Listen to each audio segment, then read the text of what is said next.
जय श्री हरि। माघ मास महात्म्य कथा अध्याय 26।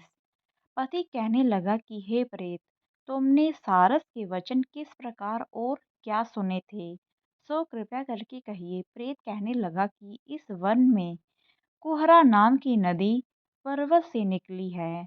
मैं घूमता घूमता उस नदी के किनारे पहुंचा और थकावट दूर करने के लिए वहां पर ठहर गया। उसी समय लाल मुख और तीखे दांतों वाला एक बड़ा बंदर वृक्ष से उतरकर जल्दी से वहां पर आया जहां एक सारस सोया हुआ था। उस चंचल बंदर ने कई एक पक्षियों को देखकर उस सोए हुए सारस को दृढ़ता से पैरों से पकड़ लिया और तो सब पक्षी उड़कर वहां से चले गए, परंतु सारसी भयभीत होकर विलाप करती हुई वहीं पर रुक गई। नींद के दूर होने तथा भय से नेत्र खोलकर सारस ने बंदर को देखा और मधुर वाणी से कहने लगा, हे बंदर, तुम बिना अपराध मुझको क्यों दुख देते हो। इस संसार में राजा भी केवल अपराधियों को ही दंड देता है। तुम्हारे जैसे श्रेष्ठ प्राणी किसी को पीड़ा नहीं देते। हम अहिंसक और दूसरों के कर्मों को नहीं देखते। जल की काई खाने वाले, आकाश में उड़ने वाले, वन में रहने वाले, अपनी स्त्री से प्रेम करने वाले, दूसरों की स्त्री को त्यागने वाले, दूसरों की बुराई से दूर रहने वाले, चोरी न करने वाले, बूढ़ों की संगति से वर्जित, किसी को कष्ट न देने वाले हैं। सो इस प्रकार मुझ निरपराधी को हे बंदर छोड़ दो।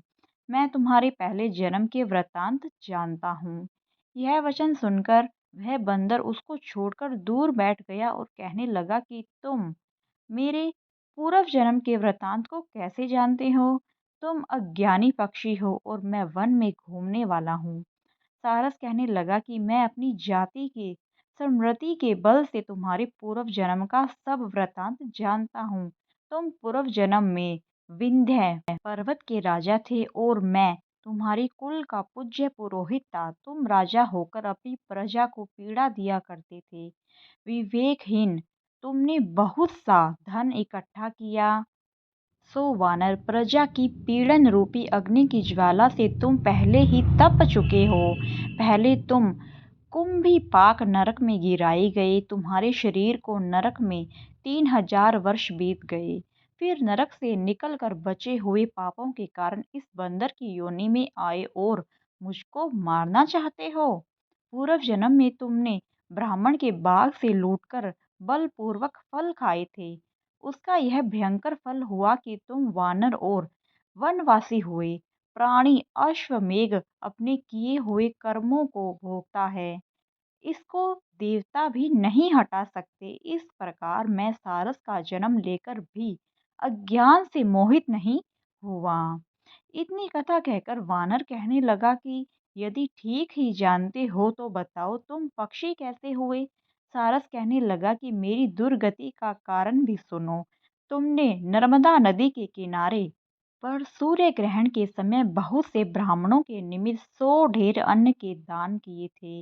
मैंने प्रोताई के मद से थोड़ा सा ब्राह्मणों को दिया और बाकी सब मैं आप हर ले गया। इन ब्राह्मणों के द्रव्य का अपहरण करने के पाप से मैं पहले कालसूत्र नरक में और फिर रक्त करदूम नरक में, जहाँ पर बड़े बड़े कीड़े थे और रक्त तथा पीप से भरा हुआ नाभि तक, नीचे सिर और ऊपर पैर किए हुए पीप चाटता हुआ, उस दुर्गंध वाले नरक में कीड़ों आदि से काटा जाकर 3000 वर्ष तक उस यातना को भोगता रहा। मैं नरक के दुख का वर्णन नहीं कर सकता। फिर नरक की यातना से मुक्त होकर यह सारस का जन्म पाया, क्योंकि पूर्व जन्म में अपनी बहन के घर से कांसे का बर्तन चुराया था। इसको मैंने एक जुआरी को दिया, इसी से मैं सारस की योनि में आया। यह मेरी स्त्री पिछले जन्म में ब्राह्मणी थी। इसने भी कांसे की चोरी की थी, इसी से यह मेरी स्त्री और सारसी हुई। यह सब मैंने तुमसे कर्म फल कहा। अब भविष्य की भी बात सुनो। अब मैं, तुम और यह मेरी स्त्री भी हंस होंगे और काम रूप देश में सुख से निवास करेंगे। फिर इसके पश्चात गौर योनि में और फिर जाकर दुर्लभ मनुष्य योनि को प्राप्त होंगे। इसमें मनुष्य पाप और पुण्य दोनों ही कर सकता है। इस प्रकार शिव की माया से यह सारा जगत मोह को प्राप्त होता है। न केवल हम ही परंतु इस संसार के सभी जीव प्रवृत्ति मार्ग में फंसकर अच्छे और बुरे कर्म करते और उनका फल भोगते हैं। इसलिए सब प्राणियों को धर्म का सेवन करना चाहिए। देवता, असुर, मनुष्य, व्याघ्र, कीड़े मकोड़े सभी से कंटक रूपी मार्ग नहीं छोड़ता।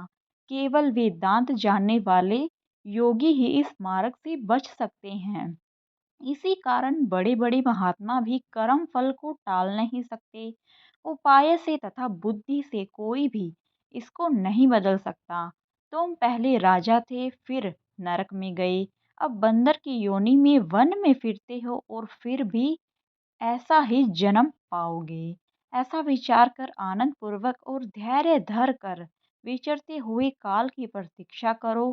तब वानर ने कहा कि पहले जन्म में मैं तुम्हारी पूजा करता था, अब तुम मुझको प्रणाम करते हो। तुम जाति के स्मरण से मेरे पूर्व जन्म के वृतांत को जानते हो। आनंद पूर्वक रहो, तुम्हारा कल्याण हो। तुम्हारे वचनों को सुनकर मैं मोहर रहित होकर वन में विचरूंगा। प्रेत कहने लगा कि हे पथिक, मैंने नदी के तट पर बंदर और सारस का यह संवाद सुना, तब मुझको बोध हुआ और मोह तथा शोक का नाश हुआ।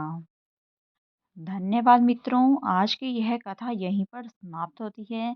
अगर आपको यह वीडियो पसंद आई है तो मेरी वीडियो को लाइक करें, शेयर करें और मेरे चैनल को सब्सक्राइब अवश्य ही करें। धन्यवाद। जय श्री हरि।